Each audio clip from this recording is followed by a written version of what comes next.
We're back on Smells Like 90's Rock. It's Shiela, Hot Toddy, DJ P.O.R.C. We're here. We are here. I almost died tonight. What? I forgot to mention this. Yes. Obviously, it's not important. It was not. No. It was stupid is what it was. I was napping at home. I was laying in my chair, and my chair does this thing where Do you chair sleep too? I do chair sleep. Not at night, but I do take many very nice naps in Okay, that stop chair. rubbing it in. I love my naps. Stop rubbing it in. Naps. I'm gonna leave this show and never come back on and the keep rubbing it in. on the daily. No, this chair. So you sit down in it. It's normal chair. Then you can recline back with the legs up, and then you can take it a step further. Hold on, there's more.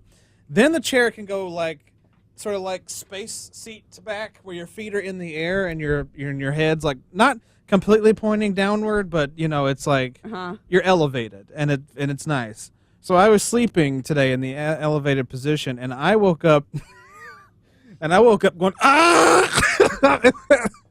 Where's my Chewbacca sound? That's what it was. And I got strangled on all my saliva. And when I woke up, yeah, I was like, ah! And I started coughing my head off. And when I woke up, I had saliva all over my face. Like you almost drowned in your own spit. Yeah, I was, and it was all over my face and running down my mouth. And I was like, I woke up like,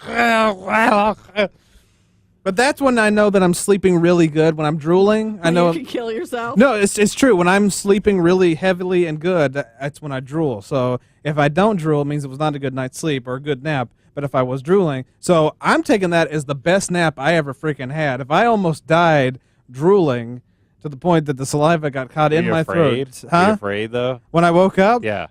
No, because I knew exactly what it was. Because it's happened before, but not like this. Not like, there was a couple times where I clearly was snoring and I got, I can tell you right now, if you die by saliva, that will be on your tombstone. I want it on my tombstone. He choked on his own spit. I want it on my tombstone. Here lies Todd Roberts, drowned in his own spit. Drowned in my own spit. I will welcome that because that was glorious. But no, I woke up and it looked like a zombie. It was all over my face and I was just like, and I woke up and I was like, damn, that was a good nap. Because like I said, that's the only way I know that I slept hard and well. As if I got the salivas. But I've never almost died that badly before, though. That was incredible. I'm going to have Baby J check on you every once in a while, make sure you're still living. Yeah, that's the thing. She had to work at the later shift tonight, so she was not there for this event. But, yeah.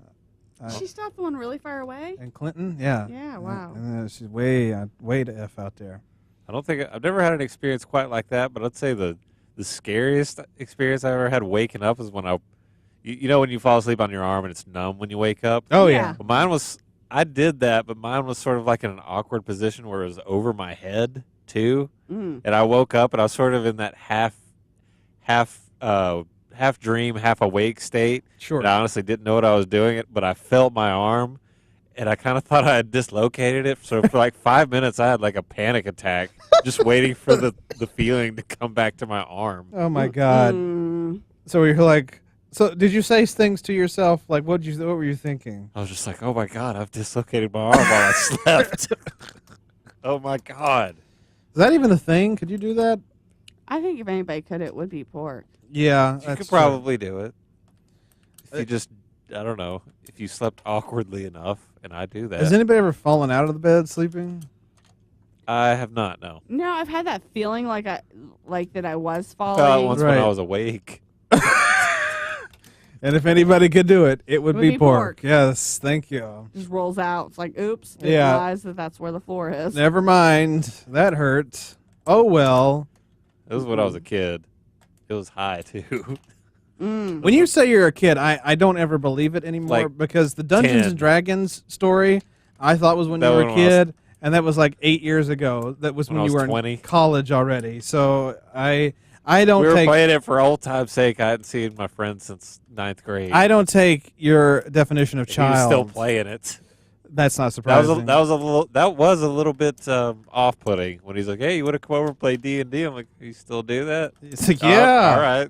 All right, let's do it. Please get in contact with him again and find out if he's still doing it, because I'm sure he is. We'll need to know. Oh, well, and we I know he's a big gamer. We might need to have him on the show. No. Yeah. Yeah. I vote that. Yeah. No. Yeah. No. Yeah. Whatever. Anyway. Yeah. Oh, don't do that, Todd. Yeah. That's gross. Necrophilia. We were talking about necrophilia early this evening. Who was? Me and Pork. It's like I was not in that conversation. No, you weren't here for this. Clarify that for the viewer. So, yeah, this is not a normal conversation that we have, but no, we were talking about the case of Carl Van Cosel was his name. Carl Van Cosel. Creepy. Dude, he was a doctor from Germany back in the 30s. He was hired by a hospital somewhere in the States. I don't know where, but I think it was in Florida. Was it Florida? Yeah, I think you're right. Florida, to come over and help out with the tuberculosis outbreak, because tuberculosis was running rampant during that time, and there was no cure at the time. So, you know, they were bringing in doctors from whatever, because they called it the plague of all plagues. So you had help. So they bring in this Carl von Cosel guy who was supposed to be like the end-all, be-all of tuberculosis treatment in that part of Germany from where he's from. So he comes over and he starts helping out patients. Comes across this one patient. She's Cuban. She was a Cuban girl, but lived in Florida there. And he fell madly in love with her. But he never actually told her before she died of tuberculosis that he loved her. But he did love her. And he loved her so much that he paid for her funeral. He paid for the mausoleum they put her in. I mean, he was just... Mausoleums aren't cheap. They're not cheap. I mean, he was just head over heels for her. So much so that he began visiting the mausoleum late at night, going inside the mausoleum, visiting her, staying with her. Final step. Might as well take the body home. For hours and hours, and that's what he did. He took the body, eventually just kidnapped the body, and kept it at his home. Well, I mean, if he paid for the mausoleum, isn't the body kind of his property then? I don't think so. Yeah, but isn't that weird? Isn't that just kind of weird?